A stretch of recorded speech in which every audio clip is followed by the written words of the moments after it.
this video, you're about to uncover the real history of Canada, the parts most textbooks avoid.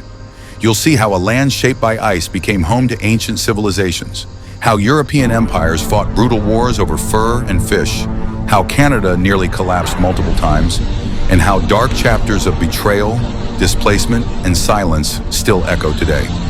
This isn't a patriotic highlight reel. It's the raw, complicated story of how Canada was built, broken, and held together, again and again. Canada, the second largest country on Earth. Vast, cold, quiet, polite, at least on the surface. But beneath the calm lies a history most people never hear. A history of wars that weren't supposed to happen, promises that were never kept, and moments when Canada came terrifyingly close to not existing at all. The Canada you see today is not the result of peace. It's the result of survival. You click this video because you want the truth, not a classroom version, not a clean, comfortable timeline. You want to know how a frozen land became a modern powerhouse, and why its past is far darker, messier, and more mysterious than its image suggests. Here's the first secret. Canada's story doesn't begin with Europeans, not even close. More than 15,000 years ago, during the last ice age, massive glaciers covered most of North America. But as the ice slowly retreated, people followed. They crossed an ancient land bridge connecting Siberia to Alaska and spread across the continent. These were not primitive wanderers. They were master hunters, engineers of survival, and founders of complex societies. Over thousands of years, hundreds of indigenous nations emerged, each with its own language, laws, trade networks, and spiritual systems. The Haida on the Pacific coast, the Cree across forests and plains, the Inuit in the Arctic, the Haudenosaunee in the east. This land was already full, organized, alive. And then, almost without warning, strangers arrived. Around the year 1000, nearly 500 years before Columbus, Vikings landed in what is now Newfoundland. Led by Leif Erikson, they built a small settlement called Lonceau Meadows. They fought, they struggled, and then they vanished. For centuries, their story was dismissed as legend, until archaeologists uncovered the ruins in the 1960s, proving that Europeans had reached North America long before history admitted it. But the Vikings didn't stay. The land resisted them. The real European invasion came quietly, not with armies, but with fishing boats. In 1497, John Cabot reached the coast of Newfoundland. He didn't find gold or empires. He found cod, so much of it that European ships flooded the North Atlantic. And that's where Canada's colonization truly began. Not with treasure, but with fish.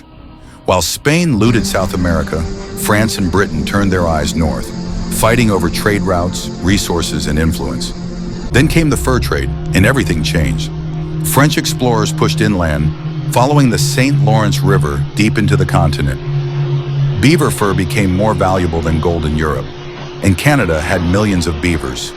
The French built alliances with indigenous nations, relying on their knowledge to survive the wilderness. But these alliances came at a deadly price. European diseases ripped through communities. Indigenous nations were pulled into imperial wars that weren't theirs to begin with. In 1608, Samuel de Champlain founded Quebec City, the first permanent French settlement. New France grew, but slowly. The French wanted trade, not mass settlement. Meanwhile, the British were expanding aggressively. In 1670, they created the Hudson's Bay Company, granting it control over a territory larger than Western Europe. It wasn't just a company, it was a shadow government. What followed was a century of brutal conflict. France and Britain fought war after war, using indigenous allies as strategic partners. Villages burned, civilians were slaughtered, and in 1755, during the 7 Years' War, the British carried out the forced deportation of the Acadians. Thousands of French-speaking families ripped from their homes. Many died, others were scattered across the continent. It was ethnic cleansing, and it's rarely talked about. In 1763, France lost everything. Canada became British, but the French population remained, and Britain faced a dangerous problem. Instead of crushing French culture, they compromised. The Quebec Act allowed French Canadians to keep their language, religion, and laws. That single decision would change history. and keep Canada from joining the American Revolution just years later. When the United States declared independence, Canada nearly disappeared. Loyalists fled north, borders hardened. Then, in 1812, America invaded, convinced Canada would fall easily. It didn't. British troops, Canadian militias, and Indigenous warriors fought back. The war ended in a stalemate, but something powerful was born. For the first time, people here began to see themselves not as colonists, but as Canadians. Still, Canada was fragile. Rebellions erupted. Elites clung to power. Democracy was demanded, then resisted. By the 1860s, fear of American expansion forced the colonies to unite. In 1867, Canada became a country, on paper.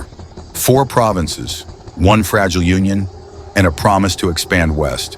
But the West wasn't empty. The Métis, led by Louis Riel, resisted Canada's expansion. They negotiated. They were betrayed. Their land was taken. When Riel rose again, he was executed, an act that permanently divided English and French Canada. As Canada grew, Indigenous nations were pushed aside through broken treaties, starvation policies, and the residential school system, designed to erase cultures by force. Children were taken. Languages were banned. Thousands died. The last school closed in 1996. This is not ancient history. Railways connected the country, built on exploited labor and loss. World wars forged identity through bloodshed. Internment camps revealed fear beneath tolerance. Quebec nearly left, twice. Canada came within a fraction of a percent of breaking apart in 1995. And yet it survived, not through revolution, not through violence, but through endless compromise, painful reckoning, and an uneasy belief that staying together mattered more than being right. That's the mystery of Canada, a country built on contradictions, a nation that almost failed again and again, and a story that isn't finished. Because the next chapter is being written right now.